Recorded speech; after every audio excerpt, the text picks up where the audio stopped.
Before we start with the recording of Kathryn Mills' talk, let me briefly introduce her. She is the daughter of one of the most famous sociologists in the 20th century, C. Wright Mills, and Ruth Harper Mills. In 2000, she published, together with her sister Pamela Mills, their father's letters and autobiographical writings, which appeared with University of California Press. Her presentation at the University of Innsbruck focused on the time she spent with her family in Innsbruck in 1957, during which C. Wright Mills worked on his most famous book, The Sociological Imagination. My father, Charles Wright Mills, wanted to come to Europe for years before he made his first trip. He tried to arrange a visiting professorship, writing to Professor Max Horkheimer of Frankfurt, explaining his interest this way, quote, "I have all my life lived in a country that is only some 6 or 7 generations old. And the longer I work here and the older I get, the more provincial and limited I feel. I want to live in Europe for a while, to put it positively, in order to establish points of comparison." That's a quote from C. Wright Mills' letters and autobiographical writings, and all the letters I'll quote today are in that book. My father, as Helmut said, was born in Texas, also raised in Texas, in a crossroads of cultures, Mexican and American, Catholic and Protestant.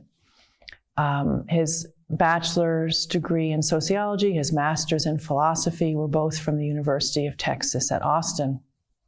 After he left Texas to go to Wisconsin in the north of the US for his PhD, he worked to minimize his Southern accent.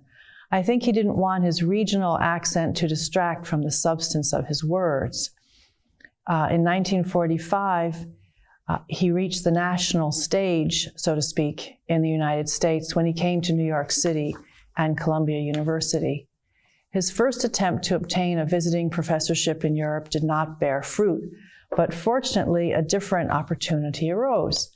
As he wrote to his friend Leo Lowenthal, a sociologist from Frankfurt and the Frankfurt School, quote, "On the 21st of this month, January 1956, by Dutch airline, Mills enters Europe for the first time. I go, as I quite properly should, as an amateur mechanic of sports cars and motorcycles. Here's the deal. The importer for BMW and NSU here in New York is a good friend of mine, a fine old Austrian gentleman. He is chartering a plane to take the mechanics of his dealers to the factories for a short service training course on the care and feeding of little BMWs. He's letting me go along. About 2 weeks in all, first week in Neckarsulm, just above Stuttgart, second week in Munich. I suppose I'll be pretty busy at the factories because, honest to God, I'd rather hear the roar of an R69 BMW model that he owned being bench tested by a man who knows his motors than see the finest cathedral in the world. He told his friend, the historian William Miller, that his trip to Germany for 2 weeks of training and motorcycle maintenance was a huge success, explaining that by huge success he meant, quote, "I discovered people again. People worth talking to half the night, people with histories so different from mine and as full of individuality as I ever hoped to be. Strangers spent hours teaching me words and pronunciation. During the day, I was mostly out at the plant, BMW, and there met technicians and minor managers with whom at night I often went around. And I was on my own in Munich for 4 days before the bunch arrived. That was when I learned the most German," end quote. My father had studied German at the University of Wisconsin in Madison as part of his PhD program for the foreign language requirement, but his language course focused on reading and writing. As he freely admitted, he had a tin ear for foreign languages, so learning to speak some German wasn't easy for him. Many years before his first trip to Europe, when he and Hans Gerth worked on From Max Weber, Essays in Sociology, I meant to say, many years before his first trip, they worked on this collection. Goethe, a native German speaker, prepared rough translations of the essays by Max Weber in English, and my father edited them energetically to turn them into clear English prose, which Goethe then checked for accuracy against the original German versions. By the time my father visited the BMW factory in Munich, his application to the Fulbright program to work in Europe was approved by academic committees. He was later cleared by the State Department, and he was invited to be a Fulbright lecturer on social psychology at the University of Copenhagen. He had originally applied to do research in England, but he didn't mind when the Fulbright people asked him to lecture in Copenhagen instead. As he explained to Leo and Marjorie Lowenthal, quote, "Hell, anything is okay as long as I get there." My parents and I flew from New York to Copenhagen on May 29, 1956, the month after The Power Elite was first published. At the time, my father was 39 years old, recently promoted to full professor at Columbia. My mother was 33, and I was a toddler. The Power Elite stirred up controversy from all parts of the political spectrum, right, center, and left. Today, there is much less disagreement about its portrait of interlocking elites of power in the United States, military, corporate, and political. But in 1956, his was a lone dissenting voice amid a general American celebration of American society. During the summer of our arrival in Copenhagen, European publishers were beginning to sign up or considering publishing translations of The Power Elite in German, Italian, Japanese, and Danish. My father shared this news with Louis Koser and Irving Howe at Dissent magazine in a letter that July, saying, quote, "I have a feeling the damn thing will get around despite the reviews. Well, we'll see in a year from now. After all, if all these liberal types had acclaimed it, I'd know that I had failed." Eventually, The Power Elite was translated into 15 languages. The Power Elite completed my father's trilogy about American society. I think his interest in working and living in Europe coincided with a sense that it was time for him to step onto the international stage with his next books. In a letter from Copenhagen to William Miller, my father described his writing life in early February, midway through his lecturing at the University of Copenhagen. Quote, "I've not worked much at anything for some months. Now suddenly I begin to work at a little book of the sociological studies, a quite technical book of 150 pages or so. I think it's time I wrote something about my own kind of sociology and against the current dominant schools. I'm not in any hurry about it, but it comes along," end quote. 5 or 6 weeks later, he wrote Bill Miller again, saying he'd been working 15 hours a day on that little book, which became the Sociological Imagination. He told Miller the book was about, quote, "the promise, the tasks, the nature of the social sciences. It's at once a defense, without appearing to be such, of the kind of stuff I've done, and a really detailed criticism of the methodological inhibition, a la Lazarsfeld, and the fetishism of the concept, a la Parsons.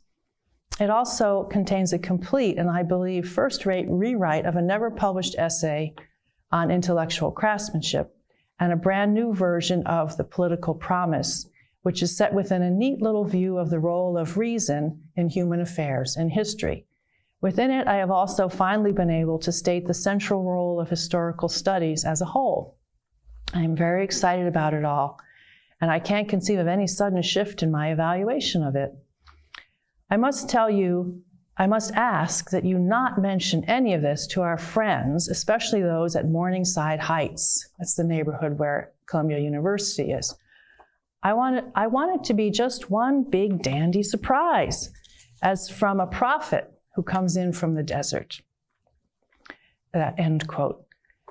Flash forward 43 years to the year 2000, when the Book of Letters was published. I organized a tribute to C. Wright Mills at the New York Public Library, inviting sociologists Todd Gitlin and Norman Birnbaum, the historian Eric Foner, and others to read passages that they chose from my father's work or his letters, or to reminisce about him if they had known him personally. Todd Gitlin wrote the new afterword for the 40th anniversary edition of the Sociological Imagination, and he read a passage from that book. If my memory is correct, Professor Gitlin chose to read on stage in New York this passage, and it's from On Intellectual Craftsmanship. It's at the end of that essay. Do not allow public issues as they are officially formulated or troubles as they are privately felt to determine the problems that you take up for study. Above all, do not give up your moral and political autonomy by accepting in someone else's terms the illiberal practicality of the bureaucratic ethos or the liberal practicality of the moral scatter. Know that many personal troubles cannot be solved merely as troubles, but must be understood in terms of public issues and in terms of the problems of history making. Know that the human meaning of public issues must be revealed by relating them to personal troubles and to the problems of the individual life. Know that the problems of social science, when adequately formulated, must include both troubles and issues, both biography and history, and the range of their intricate relations. Within that range, the life of the individual and the making of societies occur. And within that range, the sociological imagination has its chance to make a difference in the quality of human life in our time. So you have to imagine that with piano music in the background. Let's see. By blind luck, the date we chose for the tribute event was during New York City's annual book festival. So C-SPAN, Book TV, videotaped it. Today, people can watch that video for free via streaming. The writer, Dan Wakefield, who was a good friend and assistant of my father's, was the master of ceremonies, and the spoken program was accompanied by live piano music by David Amram. In the 1950s in New York, Amram played musical backgrounds for readings by the poet Allen Ginsberg, the writer Jack Kerouac, and other beat writers. By the way, since I mentioned on intellectual craftsmanship, if you're interested in that topic, you might want to read an article by Javier Trevino called See Wright Mills as Designer, Personal Practice and Two Public Talks, which was published in the American Sociologist in 2014. Back to my father's work in the 1950s on the manuscript that became the Sociological Imagination. He focused on ideas and approaches, but he made it clear, as Helmut said, that the grand and unintelligible theory he lambasted could be found in Talcott Parsons' work. And Paul Lazarsfeld, a colleague at Columbia University, was a prominent advocate for what my father called abstracted empiricism, another form of withdrawal from the tasks, quote my father's phrase, from the tasks of social sciences.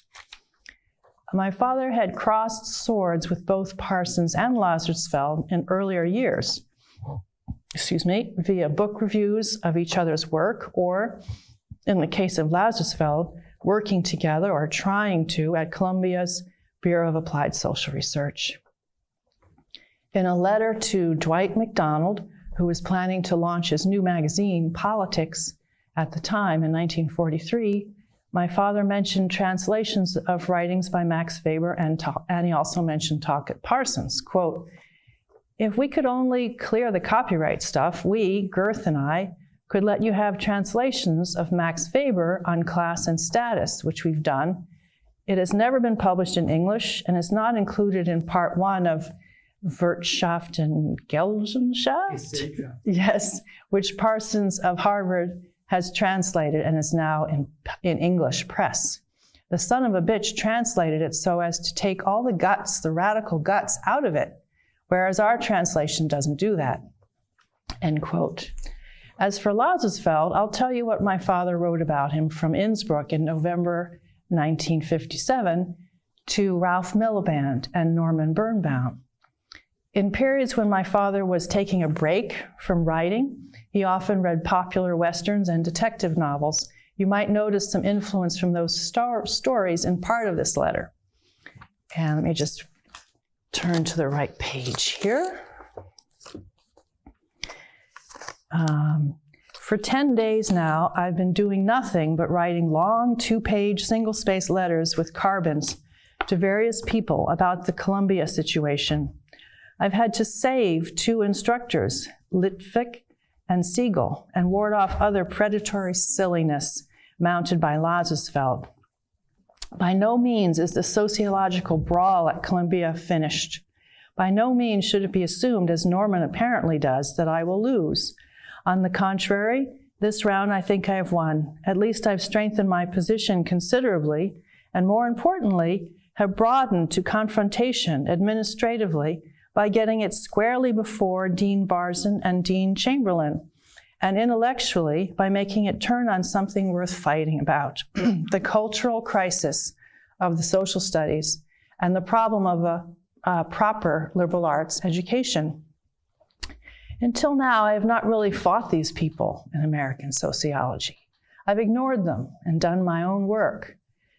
But they've been fooling around behind the scenes, and now I declare war. I am going to expose their essential bankruptcy, perhaps with a little circuit of the Ivy League schools, certainly with my book on the social studies, mimeograph drafts of which I shall, if I may, get to you by March for comment. And then he has a little scene, quote, "I don't hate nobody," he said. "I'm just tired of the bullshit." He said it slowly so they'd all hear it good. Then he swung a couple of chairs into the bar, one following the other like one smash, knocking the bottom off a whiskey bottle. He moved in close. Seriously, all of that is easy and can readily be taken, as I do, as a sort of relaxation from serious work. He went on to talk about a house he wanted to build in New York, and then closes the letter by saying, "Why don't you all come and spend Christmas in Tyrol?" My father presented early versions of parts of his manuscript for the Sociological Imagination at the seminar in social science at the University of Copenhagen in the spring of '57. And in his acknowledgement pages, he thanks several people from that seminar. He continued to work on the manuscript in Innsbruck and later New York, writing a friend that he wanted to take his time with it. My parents and I left Copenhagen in May 1957 and went to Salzburg, where my father gave 5 lectures about politics and culture. From Salzburg, we came to Innsbruck. One of my father's writing projects in Innsbruck was called Contacting the Enemy, Tovarich. I came across that unfinished, unpublished manuscript when I was collecting his letters. Most of it consisted of autobiographical essays written as letters to an imaginary correspondent, Tovarich, which means friend or comrade in Russian. Tovarich was a dissident and public intellectual like my father, but Tovarich was on the other side of the Iron Curtain. Despite 2 trips to Russia and 1 to Poland, my father didn't find someone to be a real Tovarich and contributor to his book, so he settled for writing to an imaginary Tovarich. Wright Mills used his letter essays to Tovarich to make a political point, writing as one human to another, trying to foster understanding and peace during the height of Cold War hostility between governments. We included those autobiographical writings, faux letters, along with the letters to real people in the collection. In one of his letters to Tovarich, my father described riding his BMW motorcycle to Innsbruck. I came over the mountains from Munich to the Inn Valley by a network of back roads. In some stretches, they were mere trails. The BMW motorcycle sings in all gears and all gradients. When it's in the woods, it's like a mountain goat, a go-anywhere apparatus. Not a tool, not a machine, a true apparatus, end quote. My mother and I stayed at the Tivoli Campingplatz and later the Gasthaus Tivoli, while my father took a 16-day-long trip in July 1957 from Innsbruck to Poland to interview dissidents anti-Soviet leftists for a book about intellectuals. When he returned to Innsbruck, our camper bus was gone and he couldn't find my mother and me, so he went to the police station. The Innsbruck police informed him that my mother was in the hospital for a mental illness and I was in the Kinderhaus.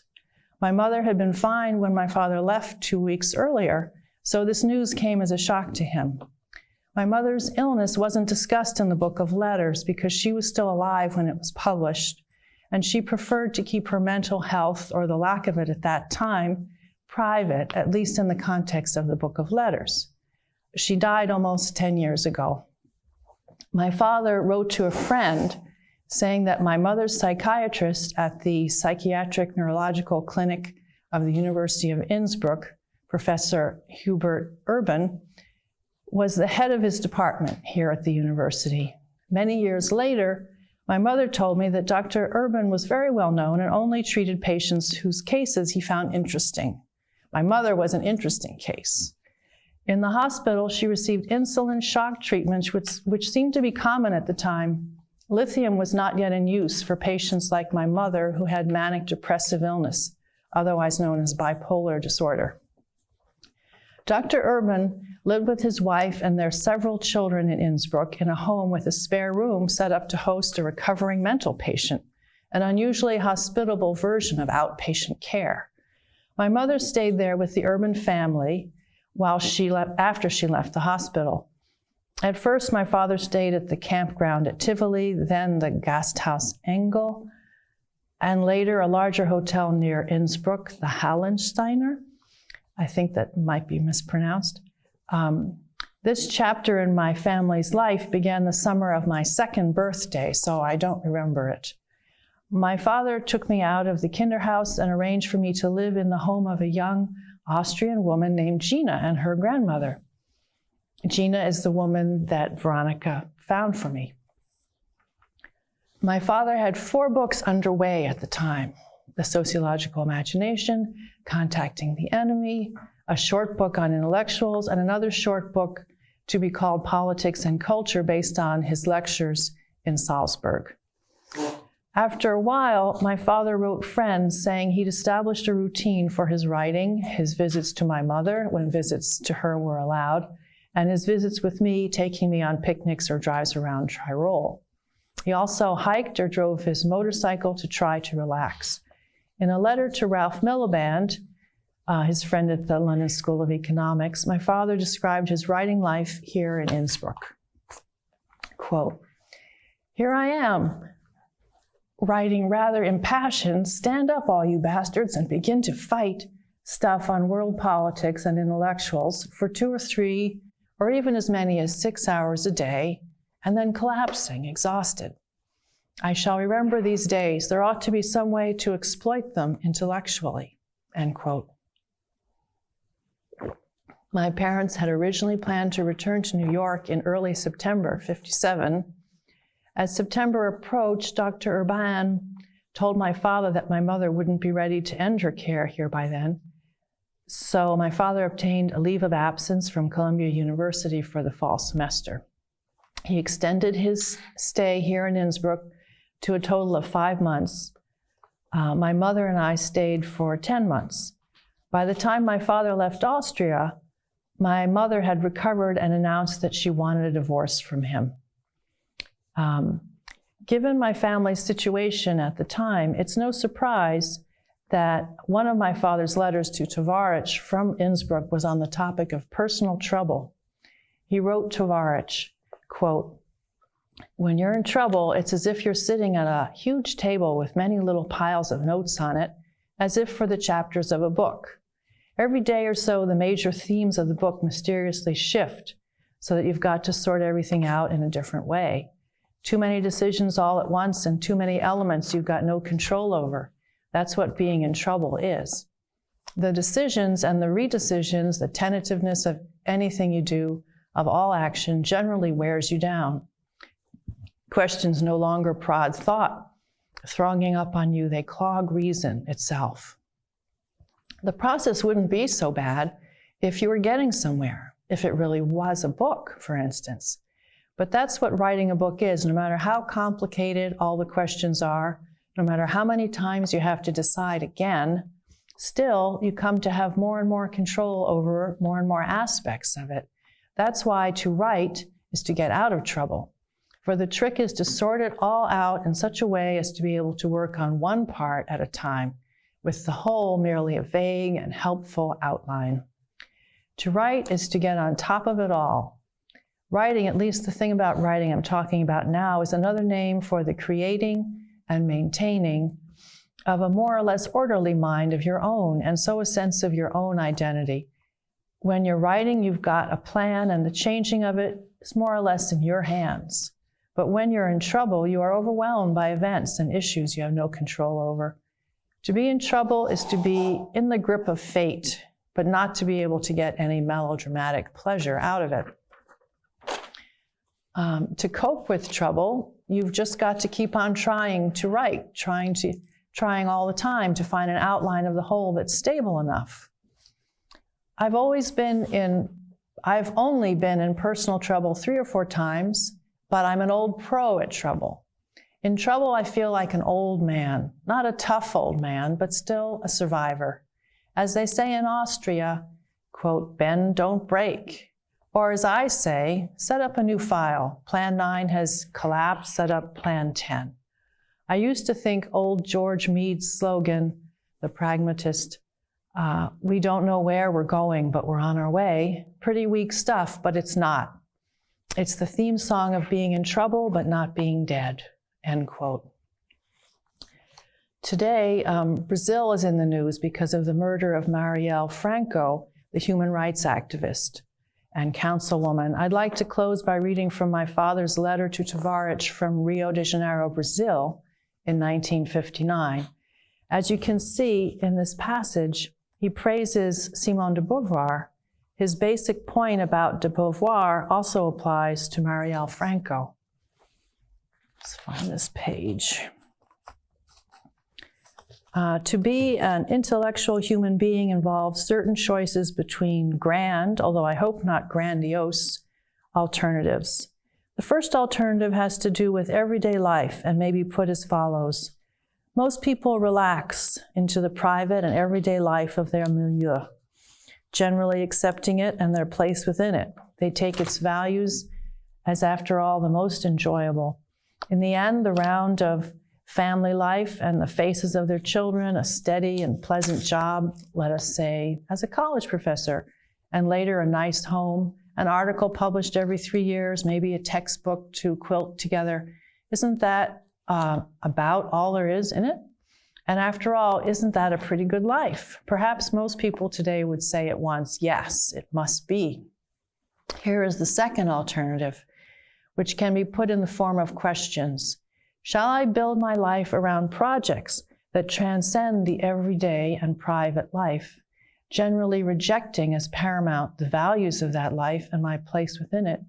Shall I come into tension with it whenever necessary?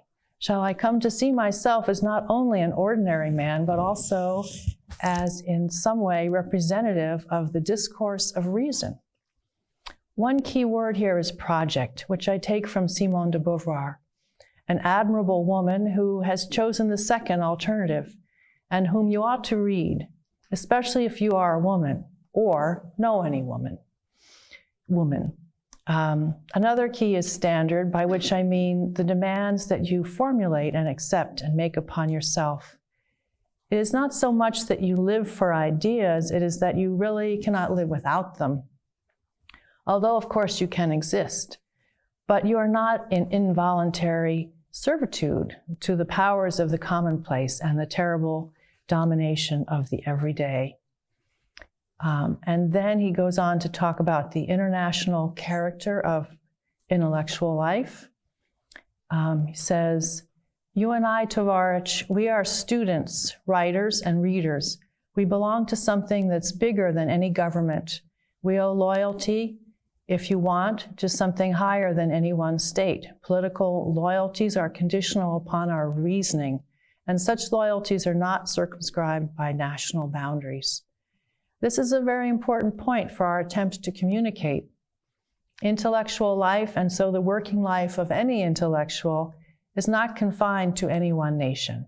The minds of intellectuals have been formed by an essentially international process, and their work is essentially an international traffic. The internationalism of the mind is not an abstract internationalism, nor is it inaccessible. It is as available as the bookstore on the corner, the library downtown. It is as solid as the feeling set up by the look of a steel beam, as specific as the grace of a bamboo shoot, as general as the idea of nature or humanity. Dankeschön.